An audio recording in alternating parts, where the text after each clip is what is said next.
Bismillahirrahmanirrahim. Assalamualaikum warahmatullahi wabarakatuh. Alhamdulillahirabbil alamin. Alhamdulillahilladzi allafa baina qulubina wa asbahna bi ni'matihi ikhwana. Asyhadu an la ilaha illallah wa asyhadu anna Muhammadan abduhu wa rasuluh. Alhamdulillah, anak sekalian, pada kesempatan kali ini kembali Ustaz bisa menemui kalian dalam pembelajaran pendidikan agama Islam dan budi pekerti. Ini mungkin materi terakhir ya untuk pembelajaran PAI di semester ini di kelas 8 ya, yaitu pengantar dan tafsir surah Al-Waqiah ayat 1 sampai ayat 3. Namun sebelum memulai pembelajaran, mari kita berdoa terlebih dahulu. Allahumma inna nas'aluka ilman nafi'a wa rizqan thayyiba wa amalan mutaqabbala. Ya Allah, karuniakanlah kepada kami ilmu yang bermanfaat, rezeki yang baik, dan amal yang diterima. Amin. Ya.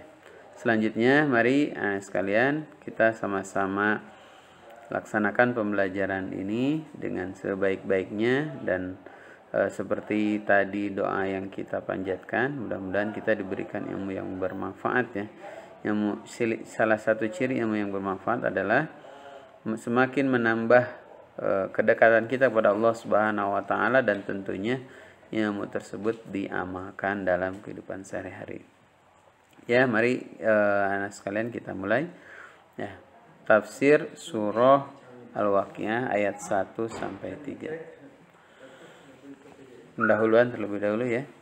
Surah Al-Waqiah ini termasuk surah Makkiyah, dan dinamakan Al-Waqiah adalah disebabkan karena diawali dengan firman Allah Subhanahu wa taala di ayat pertama, yaitu idza waqa'atil waqiah, yang berarti hari kiamat pasti akan terjadi.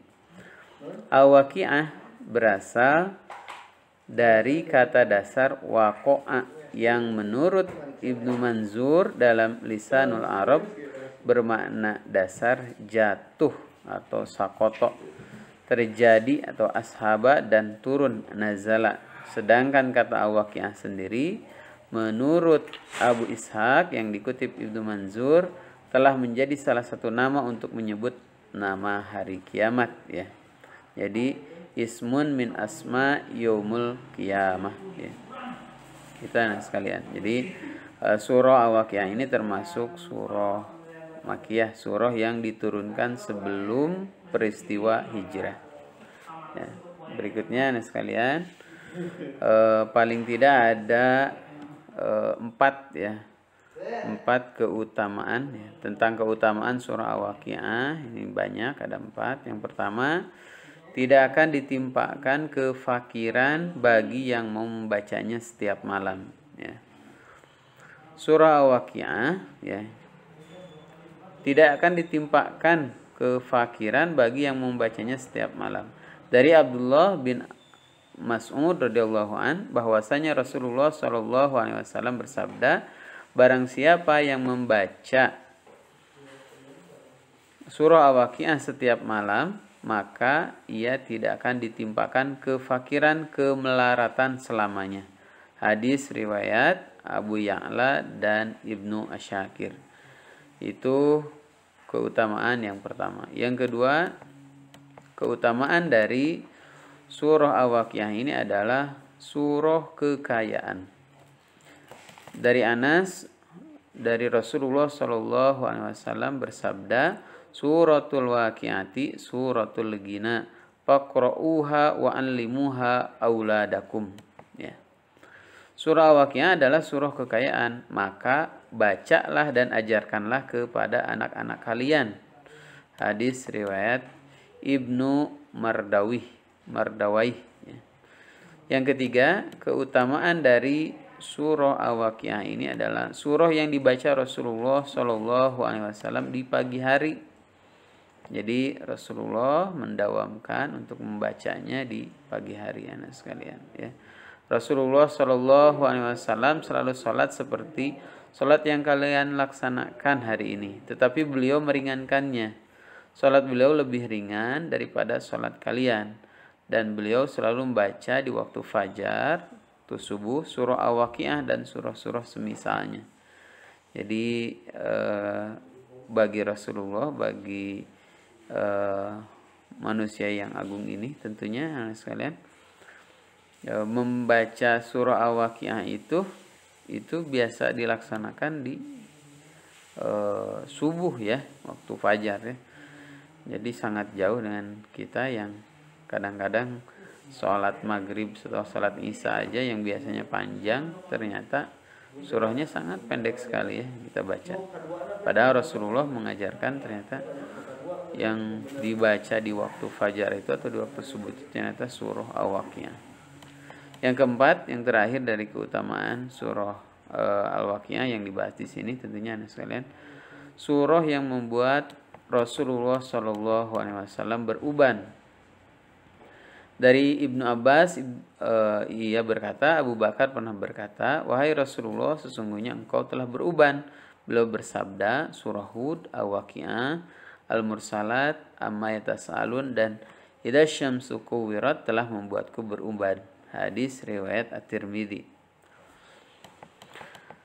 Berikutnya sekalian kita ke pembahasan utamanya, yaitu tafsir surah Al-Waqiah. Yang pertama ya, ayat 1 ya. A'udzubillahi minasyaitonirrajim. Idza waqa'atil waqi'ah. Apabila terjadi hari kiamat. Dalam tafsir Ibnu Jarir At-Tabari terdapat ayat 1 setidaknya, terhadap ayat 1 setidaknya dari Abu Shalih, dari Muawiyah, dari Ali, dari Ibnu Abbas berkata,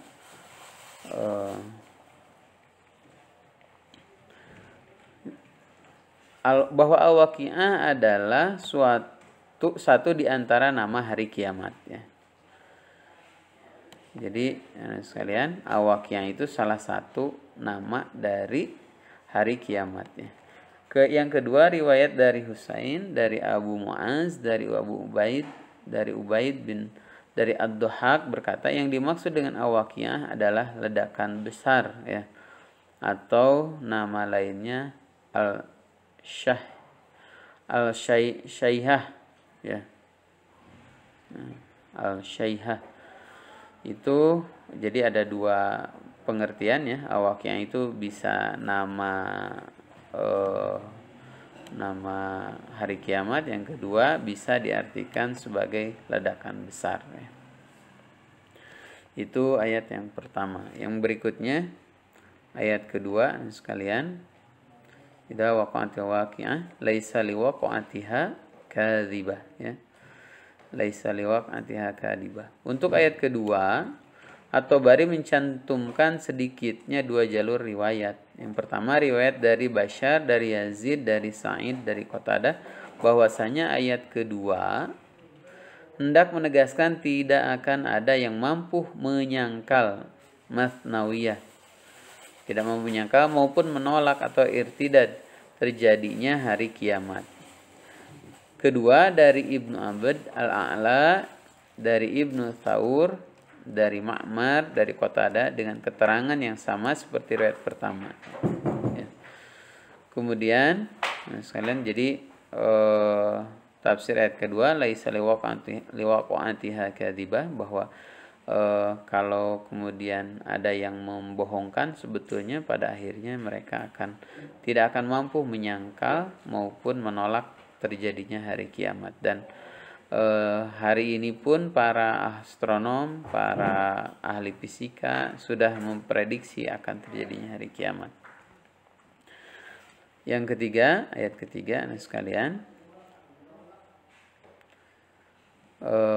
tafsirnya yaitu kemudian pada hari kiamat. Kemudian pada ayat ketiga, Ibnu Jarir atau Tabari setidaknya menyebutkan 3 jalur riwayat. Yang pertama dari Ibnu Humaid, dari Yahya bin Wadih, dari Ubaidillah, dari Utsman bin Abdullah bin Syurokoh, ia berkata, pada hari kiamat musuh-musuh Allah direndahkan di neraka dan kekasih-kekasih Allah ditinggikan di surga. Itu tafsir ayat ketiga yang pertama ya. Jadi di ayat ketiga ini Allah menegaskan akan merendahkan ya orang-orang yang orang-orang yang durhaka dan meninggikan orang-orang yang tentunya taat pada Allah Subhanahu wa taala. Khafidatur rafi'ah ya. Kedua riwayat dari Bashar, dari Yazid, dari Sa'id, dari Qatadah ia berkata, pada hari kiamat gunung dan bukit hilang, bumi menjadi rata sehingga orang-orang yang jauh dan dekat akan sama-sama terdengar suaranya. Kemudian sebagian kelompok akan ditinggikan derajatnya dengan kemuliaan di sisi Allah, dan kelompok yang lain akan direndahkan dalam siksanya ya. Jadi agak lebih lengkap ya di tafsir yang kedua ini ya. Pada hari kiamat gunung dan bukit hilang, bumi menjadi rata sehingga orang yang jauh dan dekat akan sama-sama terdengar suaranya. Di sini ada tambahannya. Dan yang ketiga ya, berkaitan dengan tafsir al-Waqiah ayat ketiga ini, dari Ibnu Humaid, dari Yahya bin Wadih, dari Al-Husain, dari Yazid, dari Ikrimah ia berkata, orang yang berkata dalam posisi rendah, yang dekat akan terdengar. Begitupun orang yang berada dalam posisi tinggi ya. Yang jauh pun akan terdengar. Yang jauh dan yang dekat akan sama-sama bagi Allah Subhanahu wa taala ya. Jadi akan Allah Maha mendengar ya. Jadi mau jauh mau dekat ya, mau di gunung mau di tinggi dan sebagainya, itu tetap kemudian bisa didengar ya.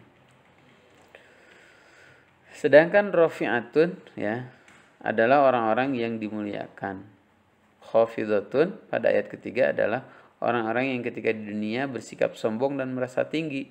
Sedangkan rafi'atun adalah orang yang dimuliakan meskipun ketika di dunia mereka tidak dianggap. Keterangan ini sesuai dengan riwayat dari As-Sudi yang mengatakan, pada hari kiamat orang yang takabur akan terhina dan orang-orang yang tawadu akan mulia. Imam Qusairi dalam Lataif Isyarah memiliki penafsiran yang berbeda dengan Imam At-Tabari dan Ibnu Katsir.